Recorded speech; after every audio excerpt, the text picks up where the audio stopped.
En Jaume vivia amb la seva mare, que era vídua, en una cabana al bosc. Com que amb el temps va anar empitjorant la situació familiar, la mare va decidir enviar el seu fill a la ciutat per intentar vendre l'única vaca que tenien. El nen va posar-se en camí, portant la vaca lligada amb una corda, i a mig camí es va trobar un home que duia un sac ple de mongetes. «Són unes mongetes meravelloses, màgiques», va dir-li l'home. «Si t'agraden, te les donaré a canvi de la vaca». I en Jaume va acceptar pensant que era un molt bon tracte. Va tornar cap a casa molt content, però la seva mare va quedar molt disgustada en veure el que havia fet el seu fill. Va agafar les mongetes i les va llançar per la finestra i va començar a plorar. Quan l'endemà en Jaume es va despertar, va tenir una gran sorpresa en veure que les mongetes havien crescut tant durant la nit que les branques de la mongetera es perdien de vista. Es va començar a enfilar per la planta, amunt, amunt, fins que va arribar a un país desconegut que hi havia damunt dels núvols. Va veure un castell, s'hi va apropar i hi va entrar.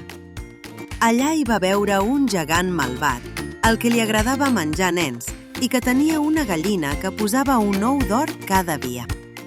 En veure-ho, en Jaume va esperar que el gegant s'adormís i, agafant la gallina, va fugir corrents. Va arribar on era la mongetera i, baixant, va arribar fins a terra i va entrar amb la gallina a la cabana. La mare, en veure aquesta gallina sorprenent, va estar molt contenta i des d'aquell dia van començar a vendre els ous d'or que la gallina posava cada dia.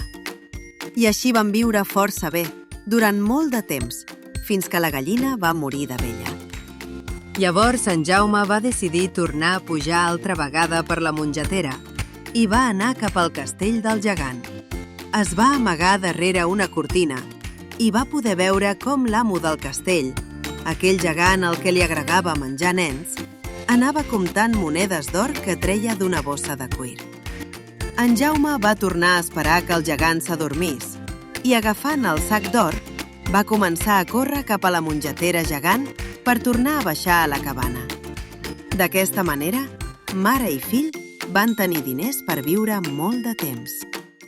Però va arribar un dia en què la bossa de cuir plena de diners va quedar completament buida. Llavors en Jaume va decidir enfilar-se altra vegada per les branques de la mongetera, fins a arribar al cim. Va anar una vegada més al castell del gegant i un cop allà va veure com el gegant feia anar una caixeta que cada vegada que aixecava la tapa deixava caure una moneda d'or. Quan el gegant va sortir de l'habitació de la caixeta, en Jaume va aprofitar per agafar-la i guardar-se-la. Però des del seu amagatall, en Jaume va veure que el gegant s'ajeia en un sofà mentre una arpa tocava tota sola sense que cap músic la fes anar. Tocava una música delicada que, mentre el gegant l'anava escoltant, s'anava quedant adormit. Amb prou feines s'havia adormit el gegant, en Jaume va agafar l'arpa i va començar a córrer. Però l'arpa estava encantada i, en agafar-la, va començar a cridar: «Amo! Senyor meu, desperti, que m'estan robant!» El gegant es va despertar amb un bon ensurt i va sentir com, ja des de fora el castell, els crits repetien: «Amo! Senyor meu, desperti, que m'estan robant!» Veient el que succeïa, el gegant va sortir corrent per perseguir el lladre. I el gegant va començar a cridar: «Així eres tu, el lladregot! Vine aquí que et menjaré! Torna'm l'arpa i tot el que m'has robat!» En Jaume sentia les passes i les amenaces del gegant cada vegada més prop i, en veure la mongetera, va començar a baixar-hi sentint-se salvat. S'afanava molt, però va veure que el gegant havia decidit baixar darrere seu.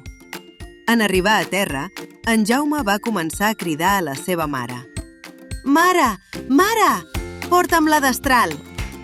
I quan la mare va veure que darrere d'en Jaume venia un gegant horrible, prou que va córrer per dur-li la destral.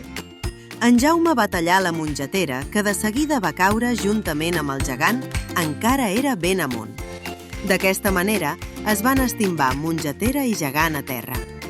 Des d'aleshores, En Jaume i la seva mare viuen feliços amb la moneda d'or que la caixeta els dona cada vegada que l'obren.